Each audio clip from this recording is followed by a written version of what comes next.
One overarching thing is that cybersecurity is all about technology, which is not true. You can see that in the way that most companies communicate. This focus on the tech instead of the problem it solves is one of the main issues in the industry. AI enabled whatever, no one cares. People care about what you can do for them, how you help them solve a problem. If you really are too much in love with your product and technology, you are going to miss the point. You're going to be disconnected from people.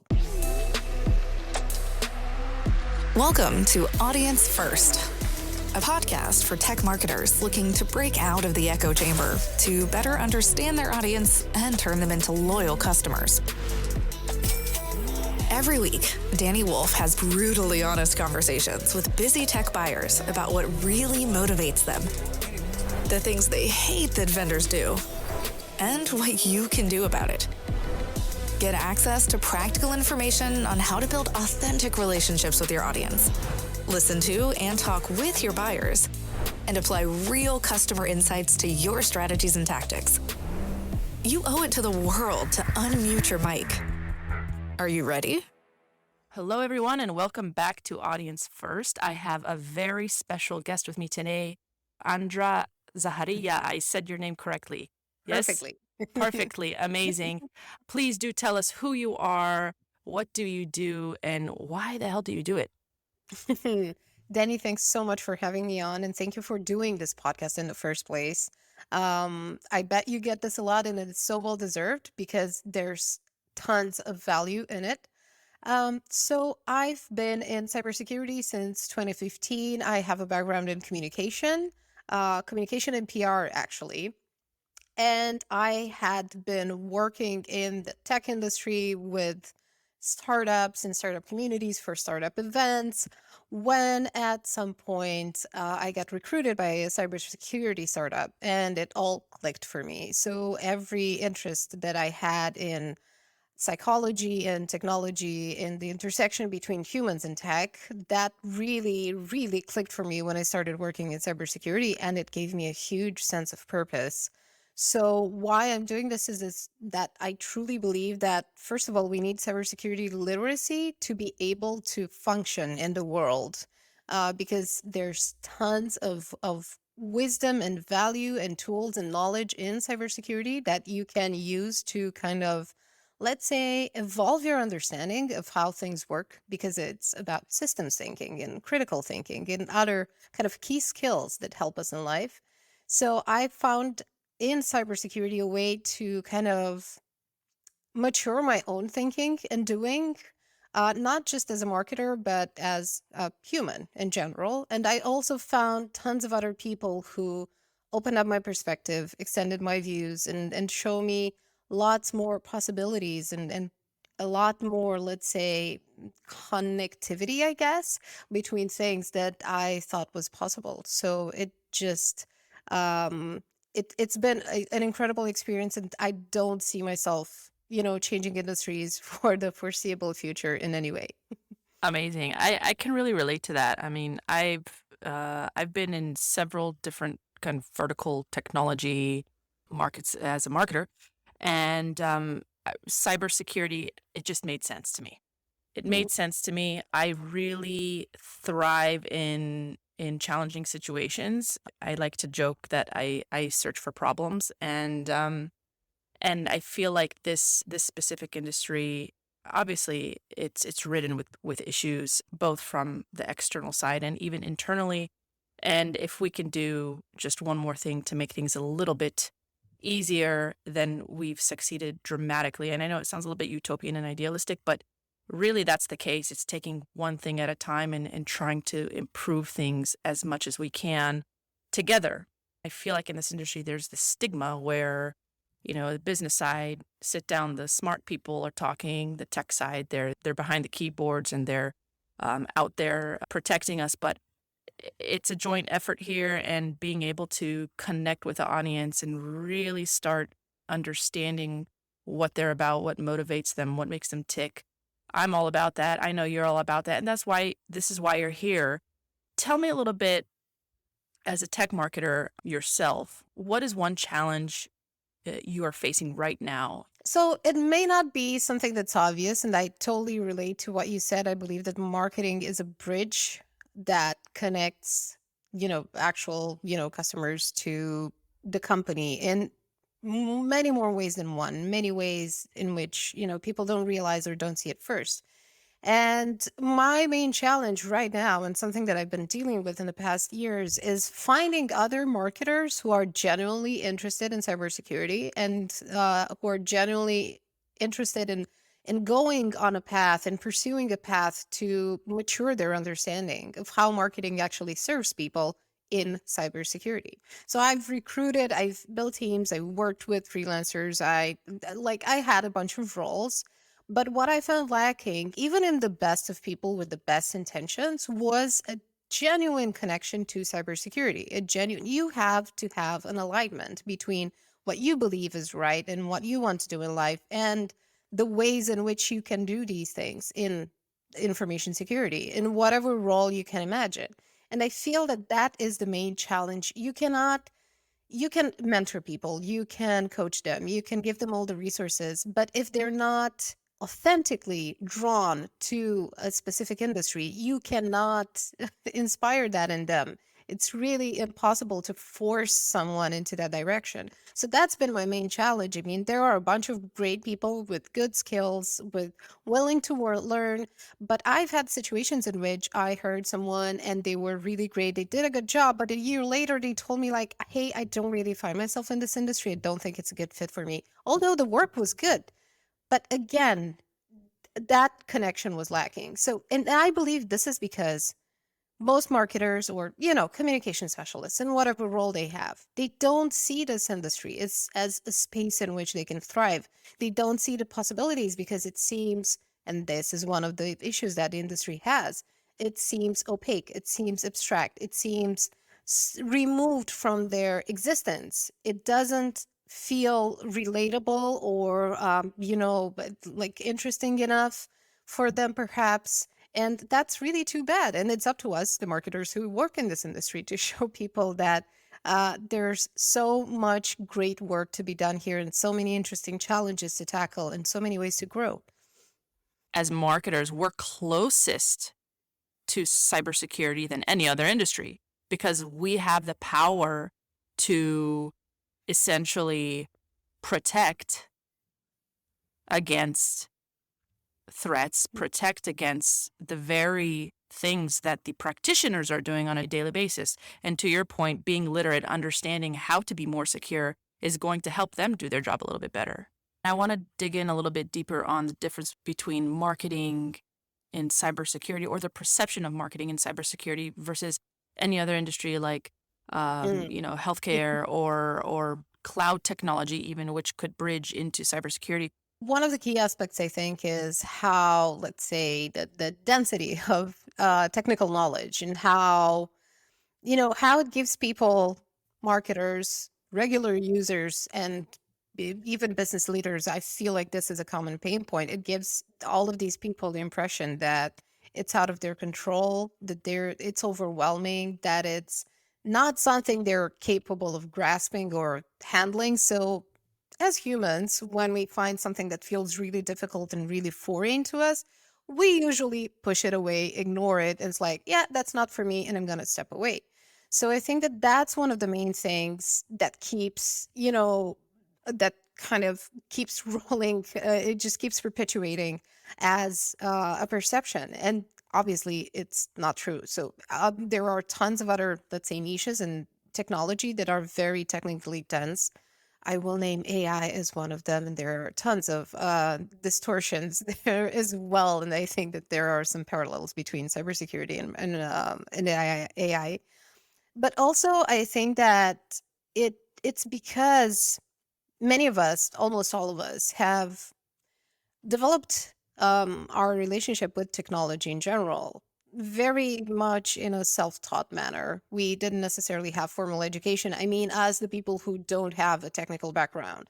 So it feels like, hey, how am I going to grasp this? And also, perhaps you might see, like we were talking, and we also see it day by day. You might see people from in technical roles call out bad marketing and call out salespeople and call out, all the bullshit in the industry, which is very real.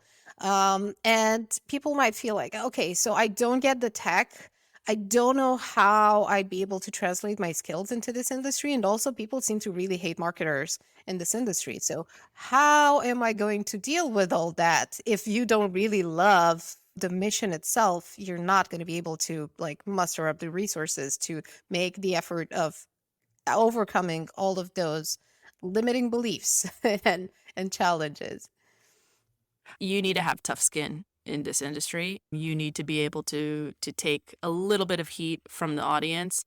You need to have that thick skin. And we actually on the podcast on Audience First, we have Nadia El Fartasi on, who's talking about emotional firewalls to build resilience in security. I recommend, Andra, also you take a look at some of her work that could really resonate with what you're doing as well. Yeah, you need to build up the resilience. You need to build up those emotional firewalls, to her point. And you uncovered a few stereotypes in the industry. What are some stereotypes you are challenging? Why do you think it's important to challenge them as a marketer? There's the list is long and full of horrors. To paraphrase, I do believe that there are so many things that kind of just roll down from years back, and they're still kind of taken as granted as like this is reality and this is what we do. And there are a couple of these that I've consistently found, and to your point about trying to, having tough skin and needing to overcome all of these things, I believe that if you position yourself as a contributor and if you show people that you really care and demonstrate that, they'll be a lot more open to talking to you, to explaining things, to, not being dismissive, to give you space to explore them, and which is exactly what you're doing. And these are always in which you can understand the industry and understand why people have this resistance to certain things. So when you say things like, when you use, for example, empty language, and this is a place where stereotypes thrive in this industry, when you talk about, unhackable things and military grade encryption, and you make all sorts of claims that are obviously superficial, wrong, don't speak to pain points, and show that the company does not know, what it's doing, and not what it's doing, who it's doing the things that we're doing for. They don't have clarity over that. You're going to throw a lot of empty words out there, which mean nothing to no one. And they're just, because they sound cool. What is that? No, they don't. They're just meaningless and useless. And besides empty language, there are a couple of other stereotypes. I think that one overarching thing is that cybersecurity is all about technology, which is not true. And you can see that in the way that most companies communicate. And this focus on the tech instead of the problem it solves is one of the main issues in the industry. AI enabled whatever. No one cares. No one cares about how you're doing it. Well, they're gonna get to that point, but they care. People care about what you can do for them, how you help them solve a problem. But if you fall in love, and this happens to startup a lot, if you really are too much in love with your product and technology, you are going to miss the point. You're going to be disconnected from people. Um, Another stereotype that I see is that there's no place for emotional connection in cybersecurity. That we keep our emotions out of this because as humans we make rational decisions, which neuroscience has taught us that is completely untrue. We, with our emotions play a huge role in our decision making capability, and we would not be able to make choices without our emotional reasoning. And that people, sometimes we even assume, perhaps, as marketers or companies, that people actually care about cybersecurity. They don't. They generally, most people do not care. It's not their job. It's not their main thing. They're not cybersecurity specialists. If you were talking about a a B2C kind of general audience, and you cannot assume instantly that people actually care about what you're doing, especially when you don't explain, how you're helping them solve their problems, real problems, not assumed problems.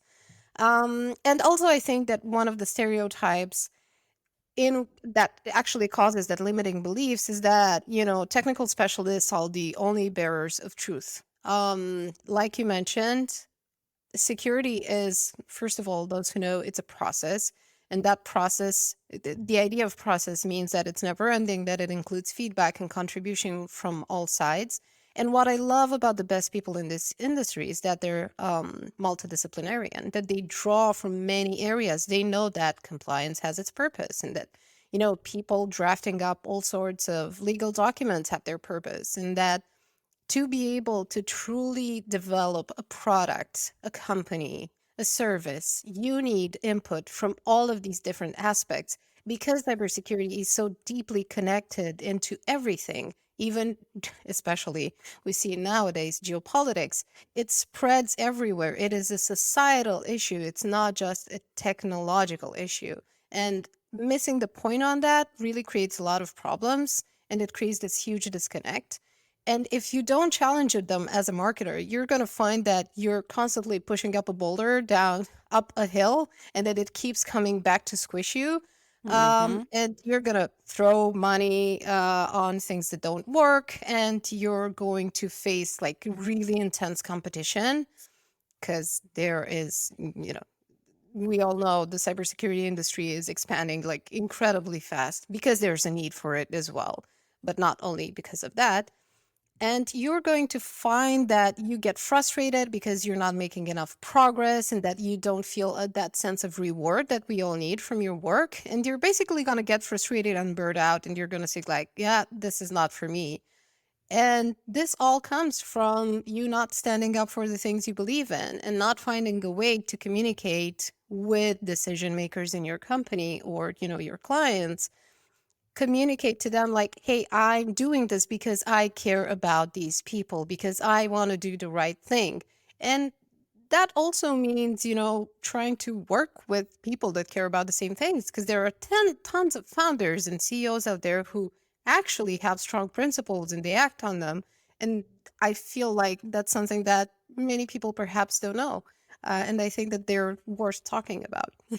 Absolutely. And I think just to add to that, if anything, a stereotype that I mean, all of those you listed were fabulous. I've experienced them. I've believed them at one point or another and slashed them out real fast. And if anything, I think another one is that we spoke about this earlier, that the security community is not accessible and they won't listen to me because I'm not as technical as they are. So far from the truth. They are here to help us be better because they understand that as marketers and as salespeople, vendors are here to help them. If you first and foremost are genuinely curious to learn about them and approach with an authentic angle, then they'll be your advocates. They will be there to help you, and in most cases, will not ask for anything in return. I think that's a huge relief for me as a marketer who wants to understand what makes them tick, what motivates them. And it makes my job much easier so that I feel empowered, so that I'm more successful in what I'm doing. And my hope here is that you running Cyber Empathy and myself with Audience First, we can help more marketers feel comfortable and empowered to approach them authentically, understand them a little bit more than yesterday. Let's dive into some questions. You ask a lot of questions, at least 100. I love them Uh, too. let's dig in. So, in your experience when working with the cybersecurity community, what are some of the most important questions you ask that have helped you do your job better as a content marketer? These are some of the most basic questions, but it's something that works so well. So if many of us, many marketers, follow and learn from Seth Godin simply because his body of work is extremely powerful, and he just brings this incredible knowledge. I mean, through his books, his podcast, his, the Alt MBA, which I did a couple of years back and was completely transformational. And what I took from that are like three questions that lead me to get clarity and get alignment and really understand where we're going. So my first question is, who is it for? Like, who are we doing this for? Who is our target audience? But really, like, I mean, personally, get to know them, follow them, see what they need, see what they think, see what they're talking about, see what their issues are, find patterns in all of those things.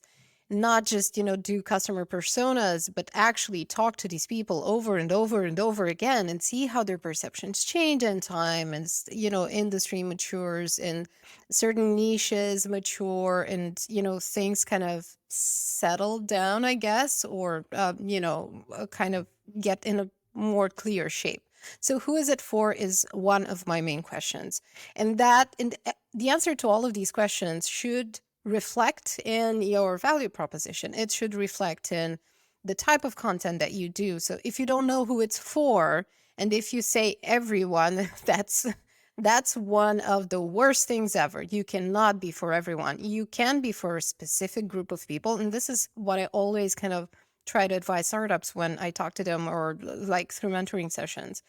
Start with a small group. You need to know, who cares the most about what you do, who has, as Louis Grenier says, who has a bleeding neck problem? Like, who is suffering so badly from what you're solving that they completely and instantly understand what you're trying to sell them and how you're trying to help them. So who is it for? And you can dig deeper into that and, ask it like 10 times until you feel you have a real answer. The second question is, what is it for? Like, how, what is our product for? How does it truly help people? And again, not focusing on the tag, but focusing on the use case, focusing on the user's context. Like, how do they use this? When do they use this? What are they comparing it to?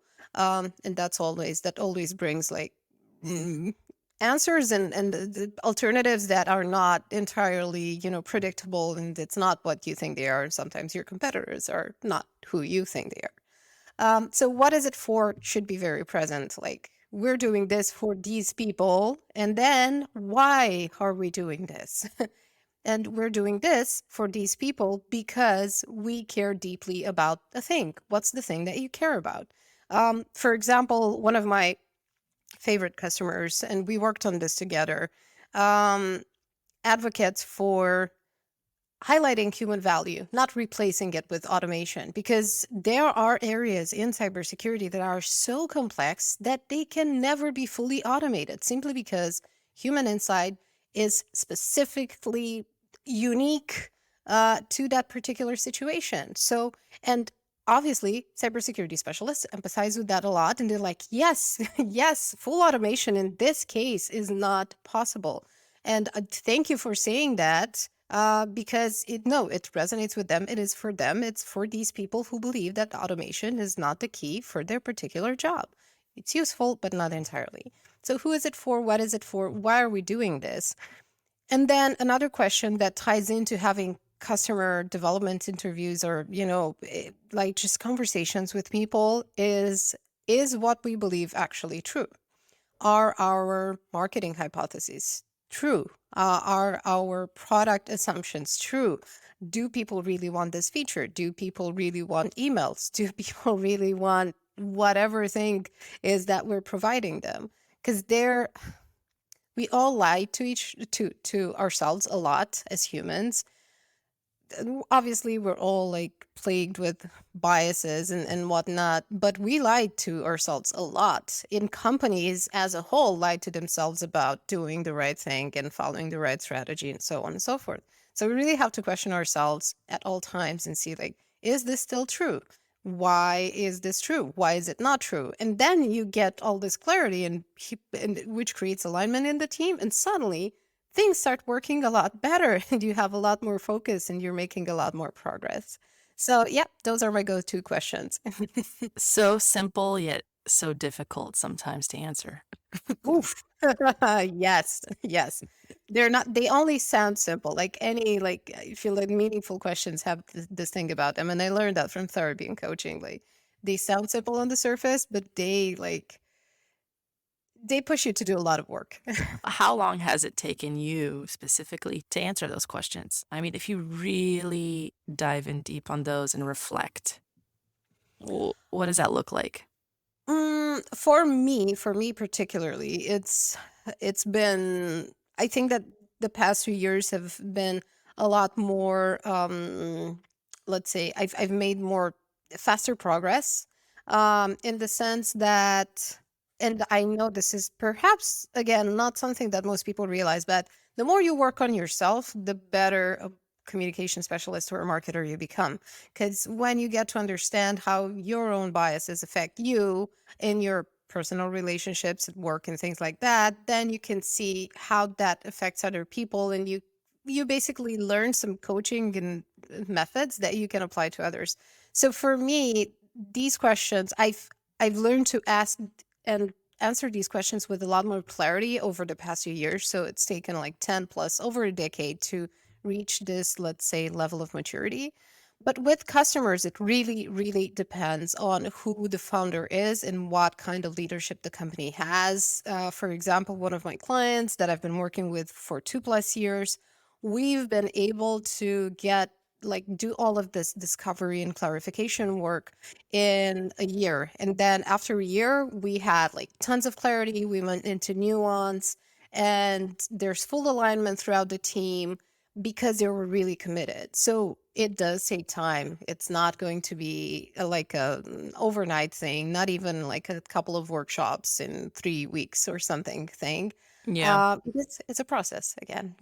I think also you need to have a level of comfort of understanding that it's going to take time. It's not an overnight thing. And we're kind of programmed as marketers to get results overnight because there's this immense pressure to either double Mm, revenue or get more leads, right? Which, I have lots of debates on internally. And you just need to be comfortable with the process. Just in the last couple of years, I've been really digging in deep, asking these questions in the company, which has raised some eyebrows. And that's what you want to do. You want to raise some mm. eyebrows. You want to make sure that people understand that you need to be looking into these kinds of insights in order to do things a little bit better versus just being comfortable with things that aren't necessarily working, and kind of having this always on approach where you're potentially going to see incremental growth, but not that exponential growth, which is expected these days. I think that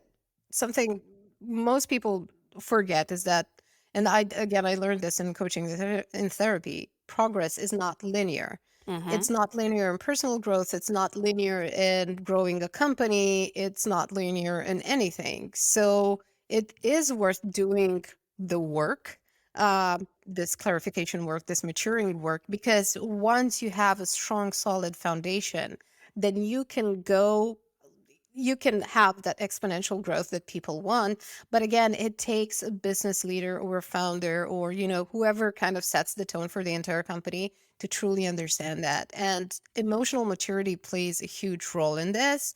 Not many people have it because it's a hard thing to do.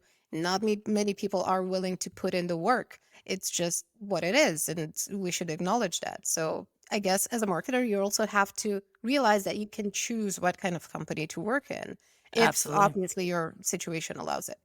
For me specifically, I'm done compromising on companies. If they don't align with the vision that I have and the approach that I want to take, then it's a no-go. And my recommendation is make sure you're choosing a company based on your beliefs and values as well. I think that's critical if you're going to succeed and if the company is going to succeed.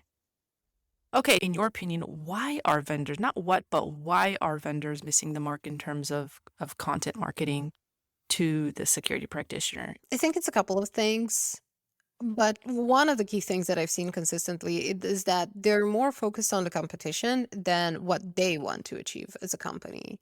And when you're driven about like, hey, who are our SEO competitors and to look at who's doing what, you're not going to be able to follow your own path and carve out that path and realize like, hey, what are we trying to do with all this content that we're putting out? Is it just to get, and it's not to say that SEO doesn't have its place. It's built into my work. You can build all of the optimization things and still deliver valuable content. So one of the reasons is this, again, this exacerbated focus on the competition. The other thing is, again, not talking to customers. And that leads to, putting out content that's not nuanced enough. That sounds generic. It seems disconnected. Or having like two types of content, highly technical and thought leadership, and nothing in between, which again is it's great because you probably serve, you know, two types of audiences, but you need to know who your primary audience is. And again, not knowing who it's for will lead you to create just, random pieces of content because we thought and we saw that, other people are talking about this, but yeah, does your customer care about that? Or was it just something that they cared about like 3 years ago and now they're at a different stage? So not having those customer conversations and not giving content people the business context, the product context, access to all of these things, not having everything documented. And you cannot expect, because I actually saw this conversation on Twitter the other day, you cannot expect to bring people, content people on. It's like, yep, here are a bunch of keywords now, go wild. I mean, some of them, those who are really good and care about the industry, they'll go out to their own research, have their own experiences. But that doesn't apply to most people. So you need to give them like, this is the direction we're heading in, and map, your content to the product roadmap and choose what kind of company you are. Are you sales driven? Are you product driven? Are you marketing driven? All of these kind of different personalities will shape the type of content that you put out. And also another thing that I feel causes people to miss the mark is not leveraging internal expertise, not getting the people who care most about the problems that they work every day on solving it, not giving them a voice, not involving them in the content process, have them, include nuance and opinions and background and all of these things. And again, keeping, content people siloed in a place in your company or, in a growth strategy or whatever it is you call it, it's is not going to help you make a meaningful difference. And not having a documented process for all of that that ties, principles to the reason of their existence, to product, to everything else, that's going to lead to a lot of frustration and a lot of disconnection. And I see this all the time, unfortunately. Thankfully, not with my clients because they're really committed and they understand how the content process helps the entire company gain kind of self awareness of its strengths, its opinions, its perspectives, its direction, and the people that it serves. So, yep, there are tons of ways to improve on that. All of that is great. We're fortunate at Cybersecurity right now to be able to leverage most of our SMEs, so the content is driven by them. Even further, we're leveraging the audience to build content, which is, I mean, to your point, you spoke about talking to customers, but we're leveraging the audience and the community to build the content because that's what they want to talk about.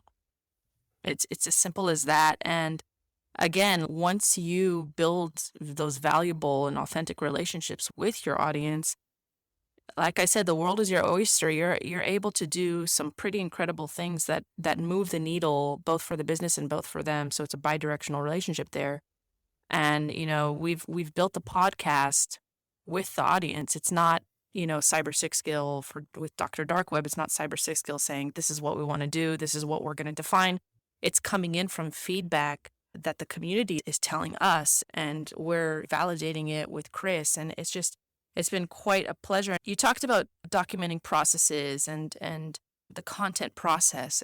Is there a content framework that's repeatable and useful that you could share with us, or a process that could be taken away from this session today that other marketers could use as a baseline for building good content? Yes, absolutely. I actually have the main framework that I use and that I found really valuable and that it's taken me a few years to wrap my mind around and really practice it is the jobs to be done framework. It applies to product development and customer development and content development. It applies to everything because The jobs to be done framework gives you a way to understand the customer's context and real needs and real triggers and use those in throughout the company. Use those in your business strategy and in your product strategy and in your content strategy and everything else. So it may feel a bit abstract at first. It may feel like, yeah, but how do I apply this? But once you start working with it, it makes a huge, huge difference. So that framework is really, really helpful because it helps you identify all of these, again, triggers, expectations, needs, and it teaches you to kind of be a partner for your customers in their journey um, towards development, towards, whatever it is that they want to do in their lives, and you're part of that journey. And that really, really helps a lot, and it expands your view. It gives you, let's say, a stronger, more kind of uh more accurate understanding of what their reality looks like and how you play into that reality. And also, one of the other things that I really focus on and is very valuable and is actually, the topic of your podcast is talking to customers and having a customer development framework. And if you want to build that, one of the books that I keep recommended for years is The Mom Test by Rob Fitzpatrick, which is hugely helpful. It teaches you how to talk to customers in a way that doesn't lead to what you expect to hear from them. So, becoming a better listener, key in all of this, so you don't lead conversation and actually hear what the other person has to say, and know what you're looking to learn from customers. Are these are two fundamental things, and the jobs to be done framework gives you a way to map all of that knowledge that you extract and actually push it into action. And the mom test gives you better questions to work with and a different way of engaging in conversations and having them. Can you give us an example of jobs to be done? So one of the key things, for example, when you look at a person who buys, for example, like a really expensive bike. They're not buying the bike because the bike is faster, because it has, I don't know, whatnot features and special tires and whatever it is.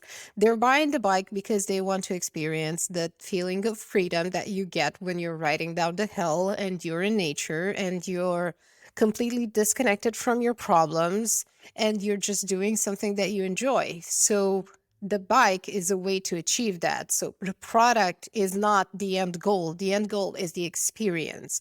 And if you don't know what experience people want to have, you're not going to be able to tie their real need, which is getting out of the house and investing in their hobby and just enter almost that flow state that you get when you do something that you love. You're not going to be able to speak to that need, which is much further down the line from your product. So that's one of the key things. And if you talk about, all the screws and all the components and things like that, you're going to miss out on talking to people about what they really care about, which is going out and enjoying and knowing that the product will support them in whatever they want to do in that particular experience. Where can people find more information about the jobs to be done framework? Thankfully, there's a website dedicated to that. So if you Google jobs to be done, you're going to go to the website, and there are videos and books and examples and tons of detailed explanations there that will guide you. And the best way to really start, making use of it is to start working with it. Start working with it because it's the only way that you'll understand it, and it's the only way that'll become useful to you. It just gets better with practice, and it gets, easier to get people on board because you don't have to talk to them about the framework. You can talk to other people about how you connect the dots. It gives you a way to connect the dots, that makes a lot of sense. It gives you clarity, gives you focus, and gives you a way to explain to other people, whether they're like the product team or whoever in your company, how these things work together and how they're helpful for the business, and how they're helpful to customers, because Mm. they're the ones who give us jobs, who give Yeah, us exactly. companies. Exactly. That's great. So I know we're kind of wrapping up here. We're getting towards the end of the hour. Before we sign off, what's one practical takeaway you can provide those listening in for getting closer to the audience? Like what works for you? What works for me is finding people that I resonate with. So I spent a lot of time over the past decade curating who follow, like curating who I follow on Twitter, because that's my main go to in the cybersecurity industry, is very active there. Uh, the same for LinkedIn, which is Matter social network that I really use. And really, you know, following not just what people post, but the conversations they engage with. In because conversations have a different level of nuance. They bring out different things in people. That's why I love podcasts. I love doing them. I love listening to them because in conversation, and I feel this, like on a very kind of firsthand basis when I talk to other people, that's when just things click in my mind, and you get to explore things in a different way than when you're sitting alone putting stuff out there. So follow conversations from people who are representative of that industry, of your audience, of whatever it is. Dig really deep, keep them, document them, share them with other people. I constantly like send my customers threads and conversations on Twitter like, here's what this person thinks about vendors. Here's what this person thinks about automation. And it helps them, that constant, let's say, process of thinking about these things and seeing what other people think about them who are, again, in the target audience. It keeps these things at the top of their mind, and it shows them, it confirms that we're either going the right way or that we need to adjust. So conversations extremely helpful, provided that you follow people who are transparent and open and generous and empathetic. And there are, like you mentioned at the beginning, there are plenty of those. Oh Plenty. yeah. And if you need a list, like I have an infosec list on Twitter that you can follow right away. I've gathered a lot of people there, so you don't have to start from scratch. You can just start from somewhere and like then go explore from there. Oh, that's a nice segue. So where can people find you? Twitter? Twitter, LinkedIn, just Google me. You should find me. I I hope, I know I don't have that much competition in terms of names, but if you Google me, you'll find me, or you'll find me on Twitter and LinkedIn, and I'd be happy to chat, reply to any answers, provide additional resources, whatever is helpful. Amazing. Andra, this has been such a pleasure. I really appreciate the time you took to speak with us today. Until next time, I mean, you're welcome back anytime you'd like. This has been quite insightful, and I hope that it has been for the audience as well. Thank you so much. Thank you. It's been a real pleasure, and thank you for all the insightful questions and for the work that you're doing and for how you're standing up for what is truly valuable and right for people and healthy for marketers and the industry at large. Thanks for tuning in to this episode of Audience First. If you like what you've heard, feel free to follow or subscribe to Audience First on Apple, Spotify, or any of your favorite podcast streamers.